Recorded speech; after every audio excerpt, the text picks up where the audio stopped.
তাহিরি পালিয়ে যাওয়ার ব্যক্তি না তো, উনি তো ছোটখাটো বক্তা না। বাংলাদেশে তাহিরের এক একটা মাহফিলে লক্ষ লক্ষ শ্রোতা হয়, উনি পালানোর তো প্রশ্নই উঠে না। আপনারা এখানে কোন দাবি নিয়ে বসে আছেন? আমাদের দাবি তাহির সাহেবের মিথ্যে মামলা প্রত্যাহারের দাবি। গত 13-14 তারিখ ব্রাহ্মণবাড়িয়া, আখাউড়া এবং বিজয়নগর থানায় তাহিরের বিরুদ্ধে উদ্দেশ্যপ্রণীতভাবে যে মিথ্যে মামলা করেছে, আমরা ওই মিথ্যে মামলা প্রত্যাহারের দাবিতে বাংলাদেশ ইসলামী ছাত্র সেনা ৫ থানা শাখার ব্যবস্থাপনায় এবং সর্বস্তরের সুন্নি জনতা অবস্থান কর্মসূচি দিয়েছি। যতদিন পর্যন্ত মামলা প্রত্যাহার হবে না, ততদিন পর্যন্ত আমাদের কর্মসূচি চলমান থাকবে ইনশাআল্লাহ।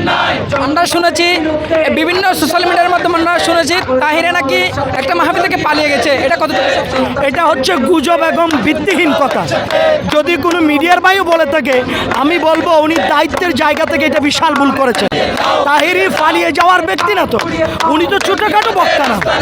বাংলাদেশে তাহিরের এক একটা মাহফিলে লক্ষ লক্ষ শ্রোতা হয়, উনি পালানোর তো প্রশ্নই উঠে না। আর যদি উনি পালিয়ে যায়, তাহলে 15 তারিখ উনি চন্দ্রনাথে মাহফিল করলো কিভাবে? এটা ভিত্তিহীন, এটার কোনো ভিত্তি নেই। এটা হচ্ছে শুধুমাত্র গুজব ছাড়া আর কিছুই না, এটা গুজব। আমরা আরেকটা শুনেছি সোশ্যাল মিডিয়ার মাধ্যমে বিভিন্ন আল্লামা মুফতি গিয়াসউদ্দিন তাহিরের মিথ্যা মামলা নাকি মুক্তি পেয়েছে, এটা কত? না, এটাও গুজব। কোনো মিথ্যে মামলা খারিজ করা হয়নি। এটা আপনার সুন্নি জনতাকে ময়দানে না থাকার জন্য, আন্দোলন না করার জন্য এটা সুকৌশলে কিছু কুচক্রী মহল এটা অপবাদ এবং মিথ্যে রচনা কতগুলা নিউজ ফেসবুকের মধ্যে ছড়িয়ে দিচ্ছে, আর কিছু না। মামলা খারিজ করা হয় নাই। আমরা জানি মামলা যদি খারিজ করে তাহলে আমরা আন্দোলন প্রত্যাহার করবো, আমরা আন্দোলন উঠাই নেব।